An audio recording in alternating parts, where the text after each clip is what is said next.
Hello and welcome to SecureNet. In this video, I will describe process hollowing, a technique used by many hackers to compromise a legitimate process to execute malicious code.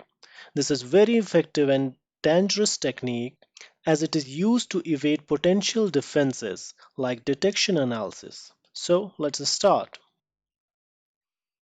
The damage caused by most devastating malware was over 38 billion US dollar.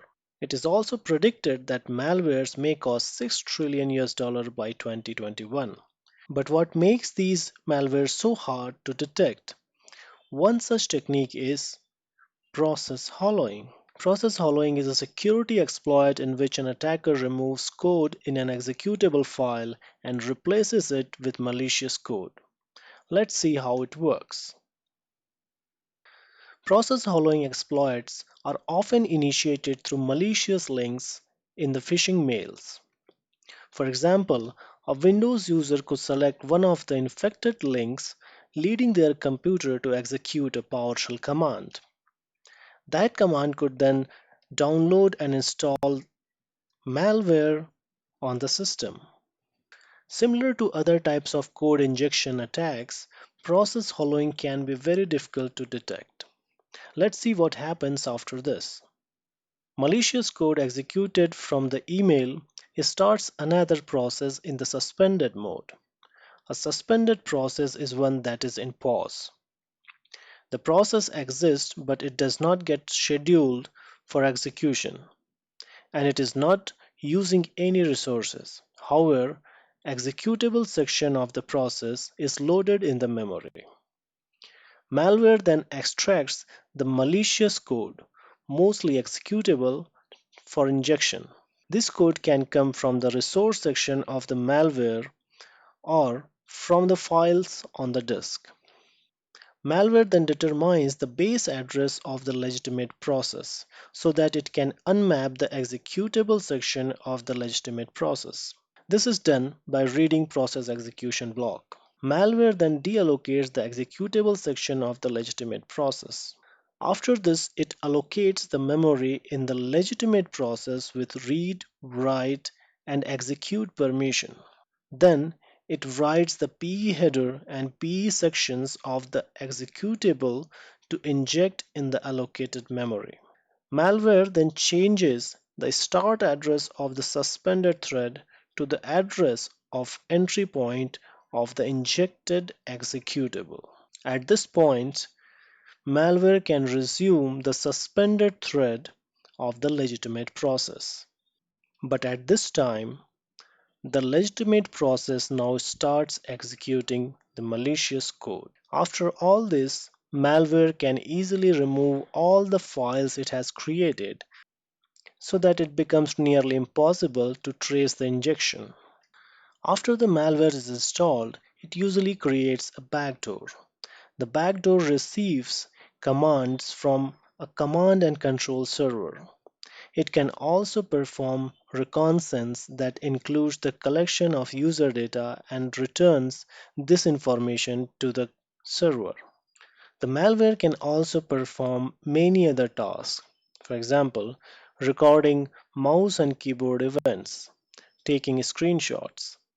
It can also capture session logon details or system details. It can monitor CPU usage, or it can create a fake HTTP proxy. There are thousands and thousands of devastating malwares, trojans, ransomwares which uses process hollowing. For example, bad news is a malware that executes a command to download an exe, then it uses process hollowing to inject it into a new process. Banduk is a commercially available rat. It is written in Delphi, and this is launched by starting iexplore.exe and replacing it with Banduk's payload. BBS Rat is also malware with remote access tool functionality. This has been seen loaded into MSI.exe file through process hollowing to hide its execution. Azorult is a commercial Trojan that is used to steal information from compromised hosts. It can decrypt the payload into memory, create a new suspended process of itself, then inject the decrypted payload to the new process and resume new process execution. A smoke loader is a malicious bot application, and this can be used to load other malwares. It spawns a new copy of explorer.exe and then replaces the executable code in memory with the malware. And then there are numerous more. It is difficult to prevent process hollowing attacks because they exploit necessary system processes. It is also difficult to detect process hollowing uh, because the malicious code can delete traces of itself from the disk to avoid being identified.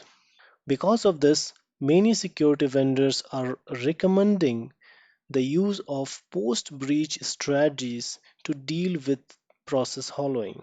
As a result, a new market segment for this type of advanced persistent threats is emerging. This new market segment is called endpoint detection and response or EDR. EDR focuses on creating tools that detect and investigate suspicious actions and other problems on hosts and endpoints. So that's it for this video. Thanks for watching. If you liked, don't forget to hit the like button and please subscribe, comment and share my videos. It would be a great motivation for me. You can also follow me on Twitter or Instagram at SecureNetHandle.